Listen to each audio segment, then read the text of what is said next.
بسم الله الرحمن الرحيم. الحمد لله رب العالمين، وصلى الله وسلم على نبينا محمد وعلى آله وأصحابه أجمعين وسلم تسليما كثيرا. أما بعد، السلام عليكم ورحمة الله وبركاته. إلهي حق هنا وافجيه خير كان الله نقصه مادada caawa iyo labada habeenay ka dambaysa usbuuc walba waqtigaas oo kale haddii alla yidhaahdo maadadaan aqrin doonaay waa maadada tafsiirka, gaar ahaan juz camma.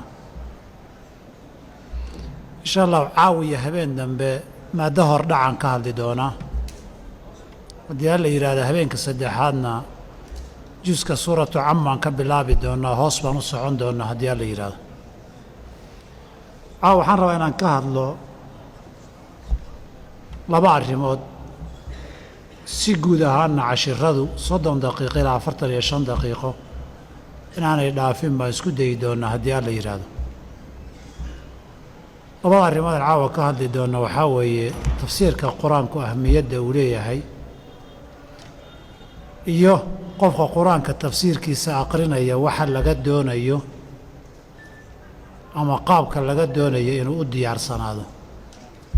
labadaa qodob baan caawa ka hadli doonaa haddii alla yidhaahdo. xalaqada iyo casharka xigana habeen dambe waxaan kaga hadli doonaa qayb ka mid a qaabka qur-aanka alfasirkiisa uu yahay iyo qawaacidda in la tix raaca ay tahay, iyo qodob labaad oo ah juz camma iyo waxa uu juskaasi si guud ahaaneed ka hadlee ugu muhiimsan. markaa kadib baan juska hoos ugu gudbi doonaa in sha allahu tacaala. qadiyadda koobaad oo qodobka koobaad aan rabo hordhac inaan uga hadlo waxaa weeye qur-aanku muhiimadda uu leeyahay tafsiirkiisa, aqrintiisa iyo barashadiisa.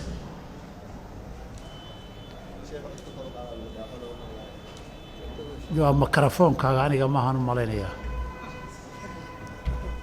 anu intii tabartaydahay waan hadlayaa. masalada qur-aanka tafsiirkiisu iyo qur-aanka barashadiisu waxay ku salaysan tahay qur-aanku waxa uu yahay. qur-aanku waa kalaamka ilaahi subxaanahu wa tacaala, waana maadada culumta islaamka oo dhan asaaska u ah, inta kaleo dhanna faraca isaga ay ka tahay. waa maaddo ka duwan sida culumta kale islaamka loo qoray, wax badan kaga duwan waaye. inta culum iyo funuun cilmiga shariicada aada maqasheen mid walba hal qayb oo ka mid oo gaar loo saaray weeye, laakiin tafsiirku wixii oo isku wada duuban weeye. saa darteed buu kitaab tafsiirku muhiimaddiisu waxaa tilmaamaya marka koowaad kalaamka ilaahay ee nabigana lagu soo dejiyey, ummaddana hanuunka looga dhigay, ilaahayna inaan raacna inoogu yeedhay, inuu nuur iyo jid toosan inuu tusinayana la sheegay. inaad fahanto oo aad garato waxa lagaa doonayo, oo aad barato waxa uu xambaarsan yahay, oo markaad aayadkiisa aqriyaysaay ilaahay waxa uu kaga hadlay oo dhan aan waxyaabo ka tilmaami doonaay. inaad qur-aankii baratood kalaamka ilaahay fahantaay, dariiqiisu waa qur'aankan inaad barato. culumtan isagaa asal u aho markii cali la weydiiyey radia allahu canhu wa ardaah, waxaa la weydiiyey nabigu waxaan kitaabka qur-aanka ahayn wuxuu cilmi oo nabigu gaar idinkaga dhigay miyaa jira? markaasuu yidhi maya. in kitaabka ilaahay qofku waxayna dadka kale ka fahmin uu ka fahmo oo ka barto iyo dhowr mas'aloo warqaddaa ku qoran keliya buu nabi nooga tegey. cali radiallahu canhu wuxuu tilmaamayey waxa lagu kala fiican yahay, lagu kala xeel dheer yahay cilmi iyo aqoon, waa sida kitaabka ilaahay loo kala yaqaanee loo kala fahmi og yahay. qof baa hal masale ka fahmi, qof baa 10 ka fahmi, qof baa 100 ka fahmi. sida loo kala cilmi badan yahay ama aqoontu u kala xeel dheer tahay waa sida kitaabka loo kala yaqaan waayo. kitaabka waxaa layna amray inaan macnihiisa dhuuxno, liyadabbaruu aayaatih. kitaabka waxaa la yidhi hanuun buu idin yahay, ina hada alqur'aana yahdii lilatii hiya aqwam. kitaabka waxaa layna yidhi waa nuur iyo iftiin idin muujinaya. qad anzalnaa ilaykum nuuran baa idiin soo dejinnay intaasoo dhan waxaa ka sokeeya ood ku gaari kartaa inaad baratay isagii ood macnihiisii fahanto oo aayaddan maxaa looga jeedaa ereygan macnihiisu muxuu yahay suuraddani maxay ka hadlaysaa inaad barataay waa dariiqa kugu xiraya kitaabka ilaahay inaad fahanto aad macnihiisa dhuuxdood dhugato aad wax kala soo baxdo axkaamtiisa iyo culuumtiisa aad barataay tafsiirku waa albaabka iyo dariiqa laga galo wey waxaa labaadoo tilmaamayaan dhihi karnaa muhiimadda qur-aanka tafsiirkiisu leeyahay ummadda qaybta ugu khayr badan inaad ka mid noqoto haddaad baranayso iyo haddaad dadka baraysa labadaba oo nabig alay slam xadidka cuثmaan ibni cafaan ee fi lbukhaari iyo hayrihi waa ka yidhi khayrukum man tacallama alqur'aana wacallamah waxaa idinku khayr badan qofka qur-aanka barta iyo midka baraya ama waxaa la baranayaa lafdigiisii iyo ereyga sida loo aqriya ha noqdo iyo tajwiidkiisii iyo axkaamtiisii qiraa'adiisa ku saabsanayd ama ha noqdo macnihiisii iyo xukunkuu xambaarsan yahay iyo fariinta diin ahaan uu sida ha noqdo qayb kastooo qur-aankaa la xidhiirtood baranaysaay xadiidka cumuumkiisaaad soo geliya oo khayrukum man tacallama alqur'aana wacallamah haddaad doonayso ummaddan dadka ugu khayr badan inaad noqotaay waxyaabaha lagu noqdaay tafsiirka qur-aankood barto ama barataa ka mida fiqigu halkaa ma gaaro xadiidkuna halkaa ma gaaro waa qayb qur-aankii ka mida barashadiisa baad qaybna axkaam ka baranaysaa qaybna sida qur-aanka loo fasiray baad kaga baranaysaa laakiin asaaska waxaan oo dhan inay u adeegaan oo la barto ay tahay waa kitaabka ilaahi subxana wa tacaala 114 suuradood waay intaa waxaa dheer qur-aanku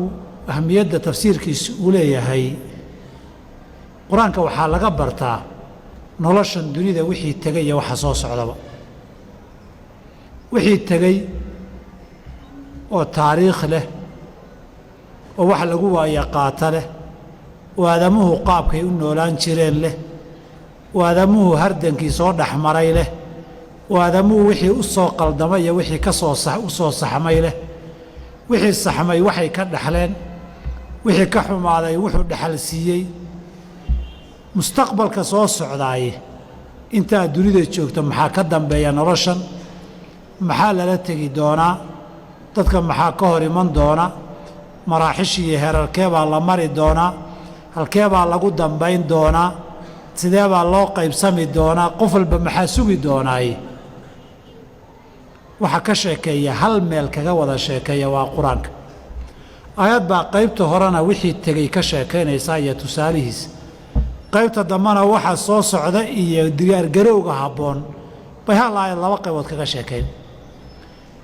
haddaad fiqiga akhrisanayso tahaaraad ku jirtaa see loo weyse qaataa keliya laakiin wax taariikh hore ka sheekaynaya aadamaha abuurkiisa laga soo bilaabo ilaa adduunkan marka la baabi'iya halka lagu dambayn doono ayuu qur-aanku ka wada sheekaynayaa marka haddaad rabta waaye aragnimo hore iyo taariikh inaad baratana qur-aan baa kuu yaalla haddaad rabta waxa soo socda inaad saadaaliso ood qiimayso oo waxa dhici doona aad wax ka sii ogaatana qur-aanku labadaba waa waxa ugu saxsan ee ugu runsan ee wixii horena ka run sheegaya waxa soo socdana ka run sheegaya wey aadamuhu waxay horey ka qoraani waxaynan ogeyn bay qoraan innagu haddaan iska mala awaallo xilliga nabi muuse maxaa dhacay xilliga nabi nuux maxaa dhacay xogta aan tabinayno meel rasmi oon ka soo xiganno oon ku salaynay ma laha haddaan iska fadhiisata wixii madaxaaga ku soo dhacay iska qorto laakiin qur-aanku xog dhaba oo taariikha oo inta mudan tusaale inay yeelataa buu qur-aanku siin watilka alamhaalu laqad kaana fii qasasihim cibratun liuli lalbaabi maa kaana xadiidan yuftara qisooyinka laga sheekaynayo waxa lagu waansamaa dadka ugu yaalla ayaantan iyo qoraxdan wareegaysa dayaxan wareegaya maalintii habeenka wareegaya siday ku askunmeen say ku bilowdeen kownkan sida lagu abuuray say maalmuhu ku soo socdeen aadamuhu sida uu ku yimid xilliga uu yimid waxyaabihii dhacdooyinkii u waaweynaa intay fiificnayd intay xuxumayd wixii loo landhacay waxay ku dambeeyey halkii la isla maray taariikh run ana waad haysaa oo tusaaliya waayo arag kugu filan tabin mustaqbalka xogteedii ana qur-aankaa laga helaa saa darteed haddaad wax horoo tegay iyo wax soo socda rabtaay qur-aanka tafsiirkiisa iyo aayaadkiisa baad ka helaysaa saa darteed buu muhim kuu yahay waayo aragnimadaadaad ma tagtay iyo diyaargarowga soo socda iyo xataa aqoontaada guud ee taariikheed iyo saadaalin lama huraan buu ku yahay qur-aanku haddaad rabto inaad arrintaas wax rasmiya ama wax la cuskan karo la taaban karo aqoon aad ku yeelato qur-aanku wuxuu kaloo ka sheekeeyaa tafsiirkiisu culumta kownkan uu ka sheekeeyaa adduunyadan innagu aan dhex maaxaynan dhex soconnaay rabbi baa abuuray subxaanahu wa tacaala sidee buu u abuuray sidee bay ku soo askuntay cirkan sidee u abuurmay dhulkan see loo abuuray badahan mawjadaha ah iyo barrigu sidee buu u abuuran yahay maxaa ka dhex shaqeeyaan oo ku dhex nool dhulkan waxyaabihiisa noolaha iyo kaan noolayn baa laga sheekayn waxaa laga sheekayn aadamahan iyo dabeecaddiisa iyo uunkiisa iyo abuurkiisaa laga sheekayn waxyaabaha ku xeeran ee saameeyaa laga sheekayn waxaa kownka dhan ood adigu ka mid tahay abuurkoodii askunkoodii waxay ka dhigan yihiin mid walba macnaha uu ku fadhiyo qur-aankaasaa ka sheekaynaya togagaa lagaaga sheekayn beeraha iyo dhirtaa lagaaga sheekayn buuraha iyo dhagaxa lagaaga sheekayn cirka iyo daruuraha lagaaga sheekayn qabowga iyo kulaylkaa lagaaga sheekayn habeenkiiyo maalinta muuqda laakiin aan gacan qaban baa lagaaga sheekayn kownkan dhaneed ku nooshahay wax macluumaad rasmi ah kaa siinaya qur-aankaa jira adigu abuurkaaga iyo waxaad ka samaysan tahay iyo saad ku timid iyo herarka baadamuhu soo maray wax si rasmiga kaaga sheekaynaya qur-aankaa jira marka qur-aanku wuxuu kaaga sheekaynayaa marna kownkan aad ku nooshahay iyo adduunyadan kala duwan sida loo abuuray ujeeddooyinka laga leeyahay ilaa muddada ay jiri doonto sida ay u dumi doonto ay u baabi'i doonto mid waliba waa lagaaga sheekaynayaa inna intaad nooshahay baad arkaysaa inna taariikhaan baad u akhriyaysaa inna inta kaa dambaysa arki doonto oo wala taclamunna nabaahu bacda xiinin bay noqon doontaa markaasaa waxaa lagu dhihi sanuriihim aayaatinaa fi laafaaqi wa fii anfusihim aayaadka ilahi waxaan tusaynaa naftoodana waxba aan ka tusaynaa uunkan ku xeeran hareerihiisa iyo daafihiisana waxba aan ka tusaynaa wax badan baa lagu tusaalaynayaayo culuum badan oo kownkan ah buu ka sheekaynayaa aadamu marka waxay ku faanayaan tii qur-aanku tilmaamay baan qayb soo ogaanoon soo taabannay baa cilmi weyn laga dhigayaa kadib waxaa lagu leeyahay wixii ilaahay ka sheekeeyey oo dhan cimrigaagii 60 sano baa jaamacada iyo maal iyo lagu bixiyey in yar baan wax fiican ka soo ogaanay baa la buunbuuniyey wixii yaraa markaad barbar dhigtay cilmigii qur-aanku tilmaamay ee kownka wamaa utiitu min alcilmi ilaa qaliilan unbaa soo baxay in yar weeye waxaad isla buunbuuniyeysa la faanayso haddana cilmigu weynii qiimuhu leeyahay aad ka baranaysaa saa darteed waa kuu muhim kownkaanad ku nooshay inaad fahanto hawadiisa dabayshiisa cirkiisa dhulkiisa baddiisa barrigiisa buurihiisa naflaydiisa aadamihiisa inaad fahantaay waad u baahantahay kama maarantid si aad u fahanto markaa haddaba dib baan qayb ka faahfaahin doona haddii alla yidhaahdee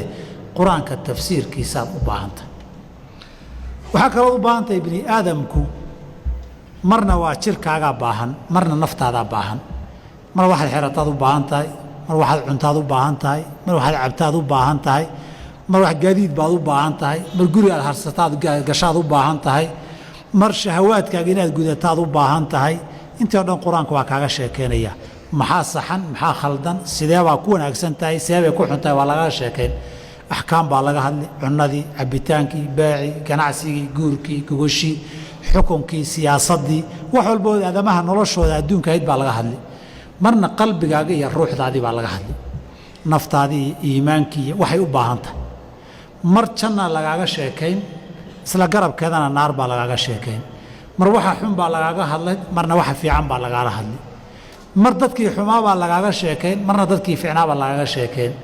mar in balaayo ku dhacdaa lagaaga sheekayn marna in badbaado barwaaqo heshaa lagaaga sheekayn intaasoo dhan waxaa laguisu barbardhigayaa inaad isu dheelitiraato marna naftaadii iyo ruuxdaadii iyo iimaankaagii iyo aakhiradaadii baa lagu dhisayaa marna adduunyadaada iyo camalkaaga iyo xuquuqdaada iyo waajibaadkaaga iyo wixii lagugu lahaabaa lagaala hadlayaa waxaa lagaa dhigayaa qof isu dheelitiran mar rabbigaabaa lagu barayaa mar aadamaha lagu barayaa iyo uunka xuquuqday kugu leeyihiin baa lagu barayaa intoo dhan waxaa laga yaabaa hal aayad in lagaga wada sheekayo lagu soo ururiyo hal aayad baa intaa aan sheegaynoo dhan hal mar lagugu keeni mar waxaa lagu leeyay inna rabbaka la sariicu lciqaabi wa innahu lagafuurun raxiim ilaahay ciqaabkiisu waa adag yahay naxariistiisuna waa badan tahay dembi dhaafkiisu waa badan yahay wuu dembi dhaafaa waana ciqaab badan yahay markii mid lagaa soo xiro dhinac ee laguu diido dhinacaad u bixi lahayd baa laguu furayaa markii naarta lagugu cabsiiyo jannada iyo naxariisteedaa laguu tilmaamayaa markii wax lagaa xaaraantinimeeyo jid baa xalaal lagaaga dhigayaa markii xaq lagu dul saaraa culaysa mid aad leedahay baa lagu siinayaa oo laguu sheegaya adna kanaad leedaha la leeyahay wax waliba waa maaani wax isu dheelitiran waaye lamaane iyo labalaba u wada socda waaye mar walba isu dheelitiraan iyo isu miisaannaan baad qur-aankaa ka heli doontaa aad u baahantah haddaad waxaad ka murugoota laguu sheego ood murugo aragto meel farxadaa lagu tusayaa murugadu yaanay kula tegin haddaad meel farxada aragtana qayb murugaha daaqadda lagaa tusayaa ina farxaddu kula tegin oo haysalmaaminoo markaa meel xuna ka degin saas darteed haddii aad xoolo badan yeelato oo taajirto daaqad baa faqriga lagaa tusayaa saadan isu dhigan haddii bahalka faqriga kugu habsadana daaqad baa qinihii iyo maalkii lagaa tusaaya saan yidi diiladii iyo amalku kaaga dhammaanin haddii lagaa iyo awoodiyo taal roonaado kuwa sidaadoo kale ahayoo maalinkii dambe adkaaday baa lagu tusi si aadan isu ququusan haddaad aad u xoog badan tahayna kuwa xoog badnaayoo dhulka ku dhacay baa lagu tusi si aadan aad ugu kibrin oo ugu qooqin mar walba nolosha adduun iyo aakhiriya mid waliba isu dheelitiraan badan baad ka heli qur-aanka tafsiirkiisa iyo aayaadkiisu inta dhex socoto saa darteed qofka qur-aanka bartee dhex socdaayey weligii waa isu dheelitiran yahay hadday mar ku yar jiidata bahali ina aladiina ataqow idaa massahum طaa'ifu min ashayطaani tadakaruu faidaa hum mubsiruuna way markuu shaydaanku jiitay waa iswaansado waa soo laabtay waa iswaansanaya waa soo laabanaya dariiqaad ka soo laaban lahayd baa lagu tusayaa iyo inuu fudud yahay haddaad sii socotona meel xun aa ku socotaa laguu tilmaamaya waxaan oga jeedaa inaan idhaahdo qur-aanku wuxuu xambaarsan yahay qof miisaaman isu dheelitiran fikirkiisa iyo caqiidadiisa isu dheelitiran qalbigiisa iyo jirkiisa isu dheelitiran xuquuqda uu leeyahay iyo waxa lagu leeyahay isu dheelitiran xaaladaha nolosha kala duwane uu marayo haddaad xanuunsato xanuunkeedii faa'iide ku jirtaa lagu barayaa haddaad gaajootana gaajada lafteedu inay faa'iide leedaha lagu barayaa mar baaba gaajada ilaahay lagu caabudayaa waan soomaynaa soo ma gaajadii baa ajir lagaaga qorayaa marna dheragtii baa ajir lagaaga qorayaa mar gaajadii baa dembi lagaaga qorayaa marna dheragtii baa dembi kugu noqonaysa waxaa lagu barayaa wax walba miisaan daqiiqahoo xeel dheer oo laysugu dheelitiro oo laysugu garab socdo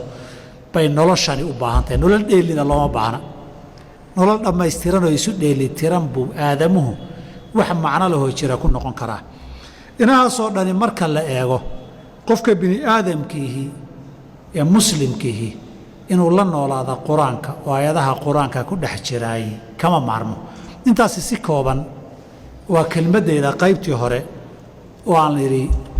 muhiimadda tafsiirku inoo leeyahay nolosheenna iyo qofka muslimka ah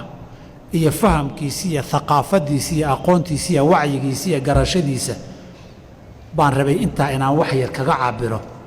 laakiin habeenna haddii laga hadlo lama soo koobi karo qodobka labaad aan raba qaybta dambe ee kelimaddeeda inaan ka dhigo qofka qur-aanka dadka baraya ee gaar ahaan tafsiirka barayaay waxyaabo badan buu u baahan yahay hal qadiyad waa muhim inaad ogaataan culumta oo dhani diin iyo duunyaba waan akhrin karaa iyo waan aqaanaa isku mid ma aha qofkan wuu aqriyaa iyo wuu yaqaanaana waa kala labo in macallinku intuu soo galo maaddada cashar uu soo diyaariyey uu jeedin karo oo gudbin kara iyo inuu maaddada yaqaanaayey kala laba waayo علومta shariicada inaad kitaab fiqiga laqbayn kartood marin karto iyo fiqiga inaad taqaana kala laba waay inaad xadiidka macnayn kartood isa saari kartood fasiri karto casharna ka soo diyaarin karto iyo inaad muxadidtooda xadiid taqaanana kala laba waay tafsiirka inaad laqbayso ood isa saarto iyo inaad tafsiirka taqaanana kala laba waay culuumtu waana qofkan waa akhriyi karaa waa diyaarin karaayo waa gudbin karaa iyo wuu yaqaanaa oo caalim buu ku yahay kala laba way isku mid maaha qofka maadada caalimka yaqaanaay waa qof maadadan iyo waxa ku xeeran garanaya meel kamida markuu marayo meel kastoo lugaha la galaysa garanaya way markii cilmi uu akhrinaya meel bilow ah qaybaha uu ku iman doono lagu faahfaahin doono iyo kuwa isku dhow yihiin ee isku qaldami karaan maalinta horeba inuu kala garanayo kala saari kara waay ninka laakiin maadada yaqaanaay aan aqoonin akhriyay kitaab matni uu akhriyaa dad badan baa sharxay baabkan markuu joogo sharax uu haysta si uu yiri buu akhriyaa baab kale markuu joogana sharax kale uu haysta si uu yiri buu akhriyaa labada nin ee sharxay masaa'il bay ku kala duwan yihiin aasaas isaga ma yaqaan maalinba meesha uu joogo kitaabku uu ka soo diyaariyay si uu sharxay buu akhriyaa ninka Abu Shujaac akhriyay ma faqiih ba ninka saarbiciinka akhriyay ma muhaddith ba marka waxaan ka hadlaynaa ninka raba tafsiir inuu yaqaano dadkana tafsiir wanaagsan bari karaay hadba inta uu ka gaaraba waxyaabo aasaasi u baahan yahay oo laga maarmaan kama hadlayo ninka aayado macna isu saaraya lafdi iyo u laqbaynay isagoo in yaroo go'an baa laga yaabaa inuu u baahdo qofku marka koowaad wuxuu u baahan yahay luqadii quraanka inaad taqaanad u baahanta quraanka af luqad carabiya way nimaan luqad carabiya aqoonin quraan ma baran karo tafsiirki barasho rasmi oo wax ku oola ma baran karo luqadda carabiga markaan leenahay inaad taqaanaay mar qawaacidii naxwadii iyo i'raabtay geliyo waa inaad taqaan xarakada iyo dabtiga iyo qawaacidda i'raabka halka la dhigo isbedel saameyn macna yeelataa ayadan macnaheedu iyo xukunkeedu موجودة إعرابته اللغة أهان قواعد نحو أهان باللبا حكم أما اللبا معنو كلا دوان باللغا فائدة مركي سيدان لو ديغو الله إعرابه أما سيدان قواعد اللغة أهان لو ديغو وحدو باهانا يسا قواعد الصرف غينا تقانو كلمة إثبت بدل شيء عربي كلمة دو هيركا يتشوغان ويثبت بدلان كلمات با السؤال لكن لبا إري أو كلا دوان كي ماده مدبا كلمة ثلاثية كي من صير هذا من ده كلمة رباعية كي من لبا معنو كلا دوان بيالا نيسا مال نحن مركي مرة يانا موقال كويسوء كان مرة باكوان حركة سنين بعد ما هو تفسيري قواعدي سيكاه لي سيدا بعض آخرين حدادا بنيه كلمة بنية الكلمة وحي هذان الكلمة دي تصريف كي اسبدل كي مري سامين تكلا دوان معناها كو يالا نيا qofku inuu wax ka yaqaano aqoon u leeyahay way si ogaada kelimadani labada kelimadood ee isu eg ee macnaha kala dhexeel dheer xambaarsan midkeebay asalkeedu tahay ay ka soo jeedaan qawaacidu tasriif iyo binaa'u kalima waxa la yiraahdaa qofku wax ka yaqaano way dhinaca kale culumul balaaga qofku inuu ka yaqaano way ama han noqdo cilmul bayaan بغض النظر إن أما استعارات كيسي هالنقطة أما هالنقطة تشبيهات كيسية كوي الله متكاها أما هالنقطة على خلاف حقيقة ذي مجاز كذي هالنقطة علم البيان هذا أما حقيقية مجاز كما قعو أما استعمال اللغة العربية وحقيقة مع القرينة وحقيقة مجردة حقيقة مع القرينة دي أكثر كخلاف كاسي اللفظي وهي midka dooniku magacaabo asaaliibtii iyo qaababkii luqada carabiga inaad taqaano ee cilmul bayaan inaad taqaano waa u baahanta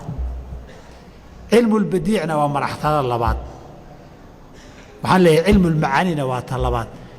badiicana quraanka waaba kaba buuxaba muxasinaadkiisa lafdiga iyo macnawiga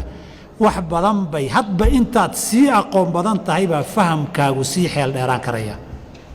علوم الأدب هي اللغة هي استعمالات ككلمات هي هاد بقاب ماشي يكون سي سمت بدشينا تقانوا انت اصلا وحبك هاقدو لين قرآن كان فسيري أف عربي وحبك ما قانو كما هاللي كارو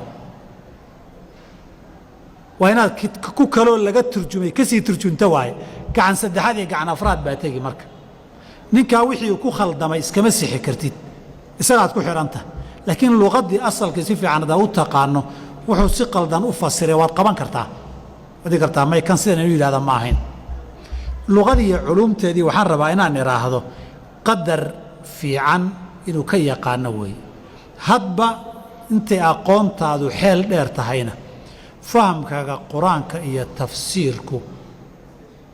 uu ka sii xeel dheeraanayaa qofkaad ka taqiinay sidaa darteed qofka mufasirka noqonaya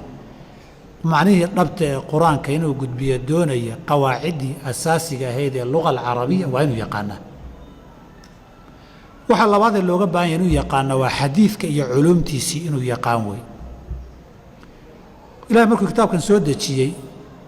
nabiguu ku soo dejiyey sala allahu alayh wasalam nabigana waxaa la faray qur-aankan dadka inuu u fasiro oo baro وأنزلنا إليك الذكر لتبين للناس ما نزل إليه والشرح بالي وحي لغو سو دجيي مر قولي أريبو كشرح النبي عليه الصلاة والسلام مرنا فعل إيا سنديسي عمل كهابو كشرحي صلاة كذا ليري سلو تكن يودات كبري واقيموا الصلاة هدين لنا يري الله أكبر إن يكبر لابط السلام عليكم نكون ما قرآن كما تعال فافاهين تيدو سنة النبي قال لي كو شرح إننا وحال يري لقد كان لكم في رسول الله أسوة حسنة آيات القرآن كي أحكام مجمل كي دوبان شيغي أحكام فافاهين توباهان شيغي أحكام لك لصارة أباهان شيغي سيدا قد وهد لي فافاهين تيدو السنة دي كو تعالى إنا هذا القرآن كي فهنتاي وحضو باهنتاي السنة دي النبي tii qowlka ahayd iyo tii camalka ahayd iyo tii siiradiisii ahayd bina taqaan quraanku jihaad iyo dagaal iyo colaad buu ka hadlay nabiga camal ahaan u fuliyay nabad iyo heshiisiyo ka hadlay nabiga ficil iyo camal ahaan u galay zakaa leeyahay hal la qaado nabiga dad sameeyay oo qaabeeyay oo ficil ahaan u fuliyay hal la Soomaaliyeeyay ha isaga soomay hal la xajiyaa leeyahay isaga dadka hal sanad intuu xajisiyay khuduu anni manaasikakum فلعلي لا ألقاكم بعد عامي هذا أحكامتي الشريعة عباداتك كوي نقاله يا مالكها كوي دغالك يا نبدها كوي قيسك يرها كوي باعي جنعسها قرآن كنا واسود دقيي نبي كنا وفاهين هي سوق يا جنعسها كوي حكمك يا سياسة داها سنة النبي أو داميبا قرآن كا بشرح يسايا وحي قيب كمدوي صدرت وإنات قرانيس مركي آيات كو يمادان سنة النبي إسلا بابكا كتمد إسلا أحكامتا قيبتا كهذا الشيء مركا كهذا ليس وإنات قران كرتاي محاس سوغن محان سوغنين علماء مركي كهذا لقد دودا وإنات فهمي كرتا لغة علماء الحديث كينات فهمتاي وعلوم الحديث إنات تقانا هي المحل إلى ذا كاسا لوغة شيدا كان واسدا كان سيدا نو صحيح كان سيدا نو مصحنا كان هل كاسا حديث كان وحبا ساخل دمي وهنا اللقد دودي فهمي كرتا لكن هذا ترى هذا عربتا أنا وقعي عربت وسط الوشيء يا ملها حبيبي ما قل حديث بني اللي ويري ضعيف هذا ضعيف أوي حديثنا بوراه ضعيف هذا صار قرب في قبل حديثنا ضعيف وهو نكي يري نبى تجود لبري شيطان طاد ويني بالو يري بالله لانك يرى كاسي يكون في العدو إلهي وي اسمك إلهينا وي يرى يعني شيطان كده وي إلهي ننا وحيري حديثك ضعيف كان ضعيف ما ننا حولي أو حكيري هذا كاربت ضعيف اسكده كاربتنا اسكا وصحي اسكده قاسوا يدوا هي كان الله واد قدي إن الله أنا واد كردكتي بالله أنا واد هوس دكتي هذا كاربتنا بيسكا قدي كاربتنا بكردي كاربتنا موس دي قاسوا ما قاعدة كسرعة تحويل كنا قاعدة كسرعة هذا علم والبلقات بوليه أري بحم بوليه حديثك يا علومتيسي وحفي عن إنه قفك كي يقانه وحي كم مقنا مركو أبا هذا ميله هذا كره هذين كرو أبا هي هذيك على تفسير قرآن حديث لسعنيني مرة ما يسترنا نبي فافاين تيسي شرحي سي لنابا كم مقن ماشي wax badan oo fahamkii qur-aankii ma dhammaystirmayo waxaa saddexaad oo qofku u baahan yahay culumtii fiqhi iyo qawaaciddii usuulkii istidlaalku u baahan yahay nusuusta shareecada qawaacid guud oo axkaamta lagaga fahmo waxay tilmaamaysana lagu jahgo ood ku barata adigu iyadana laga soo qaata iyo luqaddii iyo wixii la midka ahaa baa qawaacidda marna culuumulqur'aan baa la yidhahdaa qur-aanka markay joogto in badan oo ka mida markay fiqiga joogtana culuumulfiqi iyo usuululfiqi baa la yidhaahdaa in badan oo ka midana waa isku midoo abwaabtooda way soos galaan siday u yaqaanaan naasikh iyo mansuukh iyo mutlaq iyo muqayad iyo caam iyo khaas iyo mujmal iyo mubayan iyo amar iyo nahyi iyo intoo dhan way soo hoos galaan marna culuumulxadiid qur-aan baad ugu tegi marna isagoo isla iyagii aad culuumulfiqi ugu tegi culumtaa qofku wax badan inuu ka yaqaano u baahan yahay si qawaacidda qur-aanku tilmaamayo sida guud ee u tilmaamayo meesha wax laga reebi karaa meesha aan laga reebi karin meesha duuban ee faahfaahin u baahan meesha faahfaahsan uu kala garto dadkana uu sidaa jidkaa ugu tilmaamo ugu fasiraayey culumtii iyo qawaaciddii istidlaalka ee fiqiga iyo inuu yaqaanaayey kama maarmo lama huraan weeye haddii kale meelay u socoto kala garan maayo kii caamkaana khaas buu ka dhigi kii muطlaqaha muqayad buu ka dhigi kii mujmalkaana mubayan buu ka dhigi meeshay la gasho u fasiri marka meel waxaan loo joogin oon loo baahnayn buu la aadi ama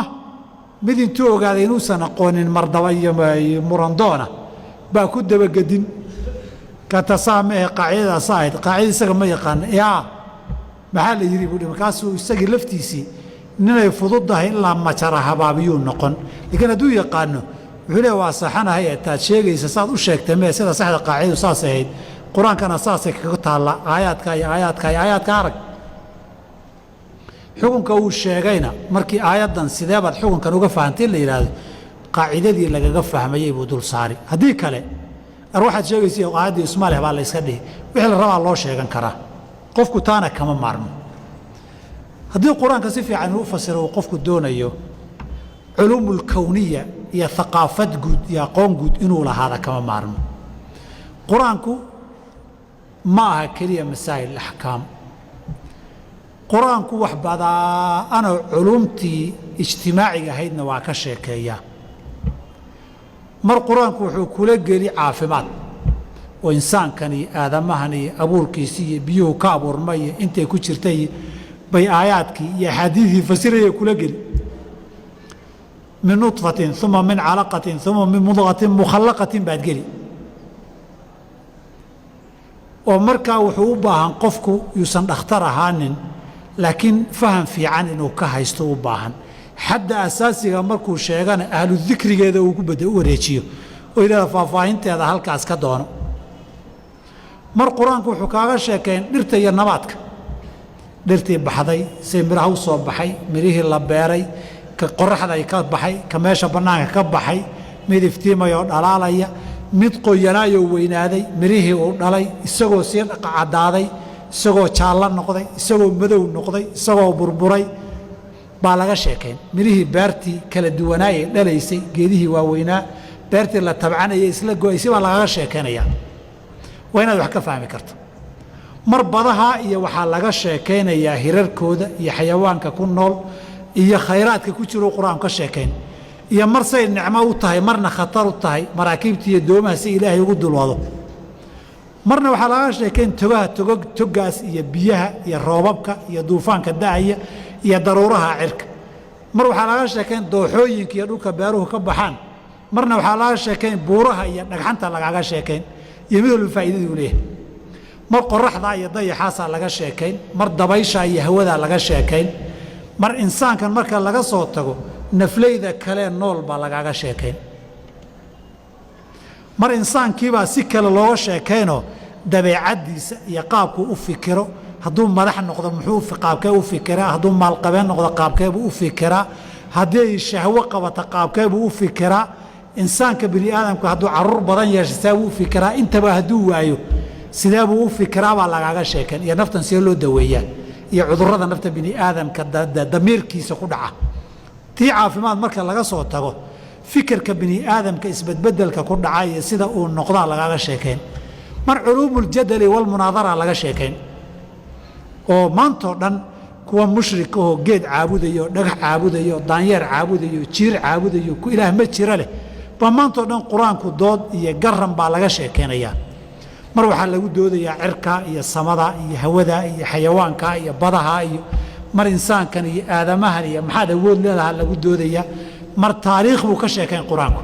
aadam iyo abuurkiisii iyo nuux iyo muuse iyo ciise iyo ilaa nabi maxamed laga soo sheekeen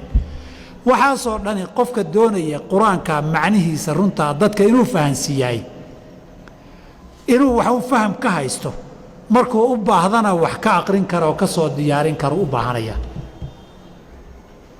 haddii kale maxaa looga jeeday isa saar bay u baahan kan maxaa la yidhi mararka qaarkood qofku thaqaafad magaalo iyo baadiyo u baahan thaqaafadda magaalada mar waxa badan quraanku wuxuu ka sheekeynayaa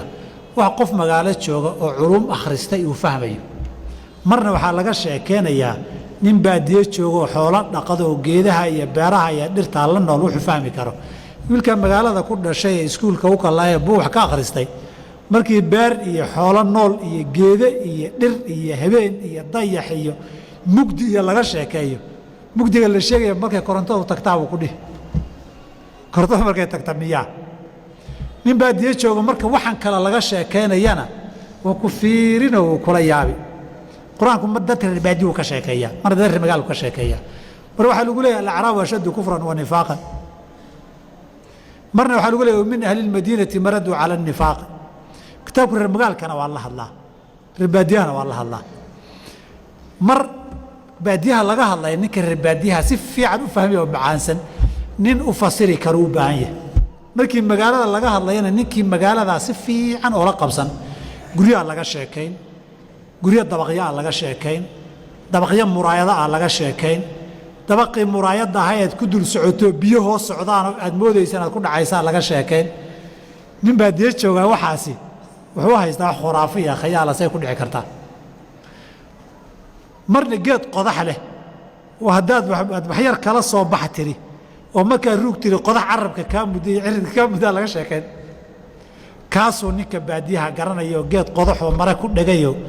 maradii laga fufujinayo oo meel kale ku sii dhagayo isagiina midho aad qodax dhexdeed uga baahantood kala soo baxaysiyo mar walba u baahanta mar reer beeraley laga sheekay intana beeryaa yaa garanay ninka magaalada iska joogay iskuul aaday muxuu beer ka garanay ninka beeraleyda si fiican u fahmay mar siyaasad iyo xukun baa laga sheekayn من سياسة دولة مامل كذي مدح ciidan iyo wasiirre iyo shacab iyo baa laga sheekeen marka dadkii siyaasadda daneynaya si fiican u fahmi iyo xuquuqda la isku leeyahay mar suuq iyo ganacsi baa laga sheekeen waxa soo dhan waxaad u baahan mid walba markuu quraanku marayo qadar dadku iyagu ha faahfaahsadaan qadar fahamkii soo dhaweynaya quraanka macnihii iyo cadamadii uu xambaarsanaana tilmaamaya inaad gudbin kartaad u baahanta haddii kale nimankii minhaajka akhriyi jiray nima minhaaj akhriyay baadiyo ku dhashay weligii bug iyo qalin isma saarin markuu badnaan loox baa quraan loogu dhigay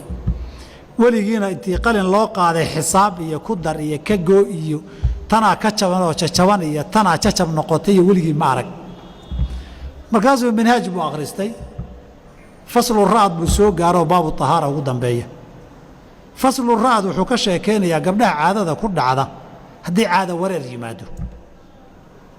oy maalmo qaarkood iyo bilo qaarkood isu googo'do oo toddobaadkii qaybna xaggaa mara qaybna xaggaa maro oo midab iyo waxyaabo la kala garan waayo oo tira jajaban la isu googoynayo markuu halkaa yimaadadeenu ku wareera waa garti markaasuu wuxuu yidhi waryaa labadii gara weyday waryaa adi maxaad kugu dhici yidhi markaasuu yidhi maya ani miyugu dhici yidhi maya inaga laab yidhi dee waa garti saddexda masale minhaajka ugu adag waa xisaab waxay dhahaan ra'd iyo matruuka iyo mustaridda yidhaahdaan matruukana waa nin salaad tukanaya oo ragcad buu rukuuc buu salaacadda halmaamay mid labaadna sujuud buu halmaamay mid kalena faatixuu halmaamay isu googoo ragcad buuxi intaa markaad u goysa taa tira intaa u goysa intaasaa soo hartay intaa kala goo intaana tuur intaana soo reeb bashii xisaabtii baa adkaatay mushtaridana waa ganacsi nin xoolo u dhiibtay oo xoolihii lagu xisaabtamayey oo xoolihii on xisaabtii la xilin raasamaalkii iyo lafihii qayb la ceshaday oo haddana xisaabtii faa'iido soo baxday marna khasaaro soo baxday see lafihii loo kabaa khasaarihii loo kabaa faa'iidadii loo kala saaraa bayada lagu wareero mushtariddaa la yidhahdaa qofka culumtuusan aqoonni wuu ku wareeraa ninka reer baagaalkii baadiyaha culumtiisa marka la galo indhafiirinu baa ka soo hari waxba ma garanay ninka bagaalkaadiyaana culumtaasoo dhan buu qur-aanku wada xambaarsan yahay waxaan rabaa inaan ihahdo waa idinku dheeriye raalli ahaada waan ku soo gabagabaynaya inaan idhaahdo intaa ka badan qofku waxa u baahan yahay saan sheegnay qawaaciduljadal inaad taqaanay u baahantay qur-aan baan aqrinayaa tafsiirkiisa qawaaciduljadalna ma aqaano iyo garnaqsiga ma aqaanana ma shaqaynayso qur-aanku maantoo dhan waxaa loo soo dejiyey dad mushrikiina weligeedna way jirayaan kuwa mulxidiinaa jira dood iyo garnaqsi caqli ah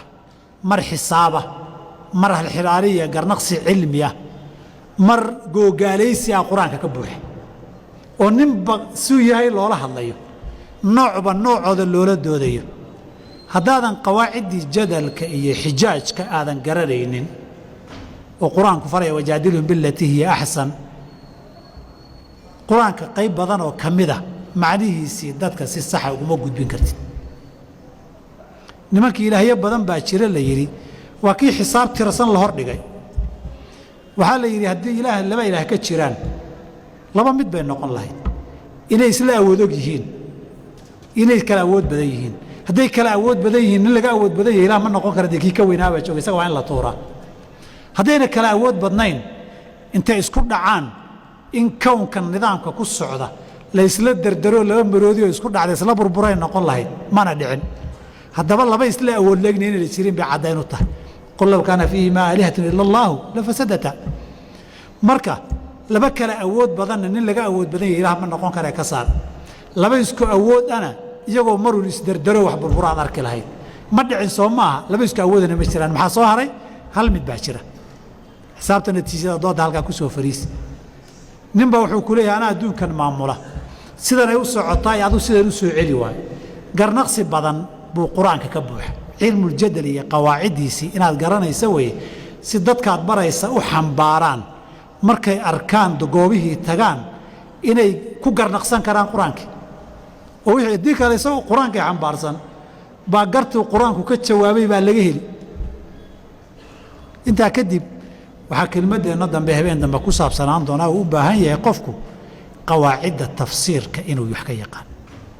waa kelmaddeenna habeen dambe insha allahu tacaala qaybteeda hore halkaasa caawa ku deynaynaa baaraka allahu fiikum jazakum allahu khayran wassalaamu calaykum waraxmat ullahi wabarakaatu